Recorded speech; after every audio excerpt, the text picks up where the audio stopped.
Hey, how you doing today? I am Tequila Coleman. In today's video, I'm going to talk to you about, would God really send someone like this? Would God really send a spouse into your life and tell you to marry someone who lies, who cheat, who is rejecting their God ordained spouse, who has betrayed you, who has all of these addiction. They have several counterfeits in their life. They might be abusive. Would God really, if He had my best interest at heart, would He really send someone like this into your life? Let's talk about it. So here's the thing. So when God reveals to you, whether it's in a dream or He leads you to your God ordained spouse, when God reveals to you that this particular person is your God ordained spouse, I need you to understand that in that moment, that was just a revealing.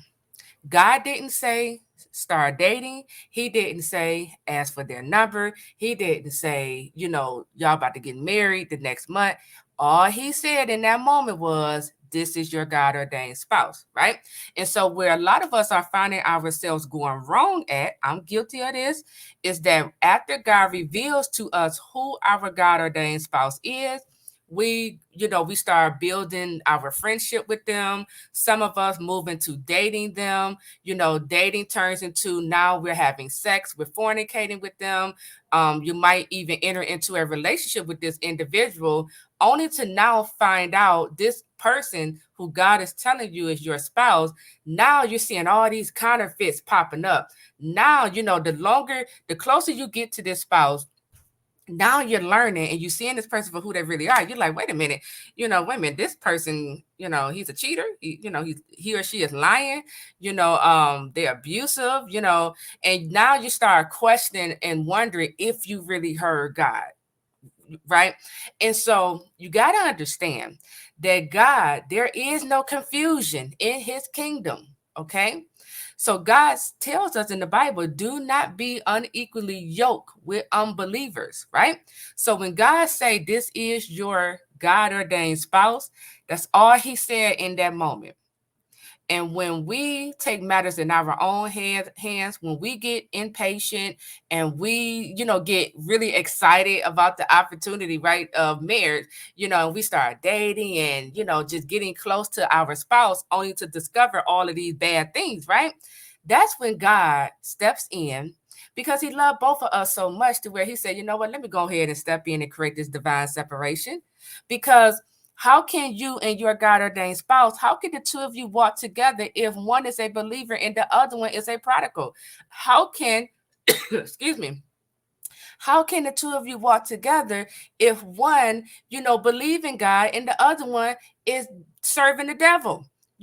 So God steps in and He calls a divine separation to happen because number one, divine separation happened for protection, right? He's protecting his chosen one, his God ordained believing spouse from the enemy. The enemy is not your spouse, but it's the demonic spirits that are in operation through your spouse. Okay, that's influencing your spouse to be with all these counterfeits, or influencing your spouse to become, be abusive towards you, or pull you into some of their addiction, or maybe they lying and deceiving you, right? So God steps in, He creates a divine separation, and He begins to work on us, right? He begins to for the prodigal spouses, for some of them, they go up under, God's wrath, then God corrects them. They go through judgment, they go through their process. And for the God ordained believing spouses, we also go through our process as well. Sometimes God got to step in and correct us, right? God would step in and hold us accountable. He would tell us, stop trying to control this, this God ordained marriage. This is my marriage, stop trying to fight this battle. This battle belongs to the Lord. And He will give us instructions on the things we are to do, right? And so I need you all to understand this, okay? We got to take God out of this box, okay? Take Him out of this box. I know, when God reveals to you this is your spouse, this isn't what you had in mind. I know that, okay?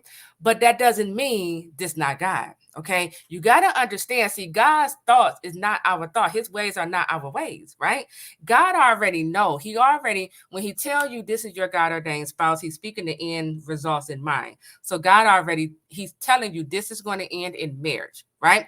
Now, God, when he take your spouse, your prodigal spouse, through restoration, he's going to shake him or her clean, of all of these demonic spirits. And God already know, once I restore my son, once I restore my daughter, you're going to see why I chose this individual for you.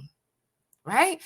To restore means to return someone back to its original condition. Your God ordained prodigal spouse, them being abusive, having these addiction, lying and stealing, that's not their original condition. Okay. That's not who God originally created them to be. Okay. That is the work of the enemy working through them. So when God steps in and brings about restoration, then you're going to see that loving spouse that's walking in true love, right? Then you're going to see, your spouse back in alignment, serving God and praying over you, praying for you, right? Protecting you, being honest and truthful with you, right? You're going to see that. You're going to see a spouse who no longer desire all these counterfeit, but only has eyes for his wife or her husband, okay? So I hope I explained this clear enough for everyone. We got to take God out of our own little box, okay? And believe him the first time when he tell you this is your God ordained spouse.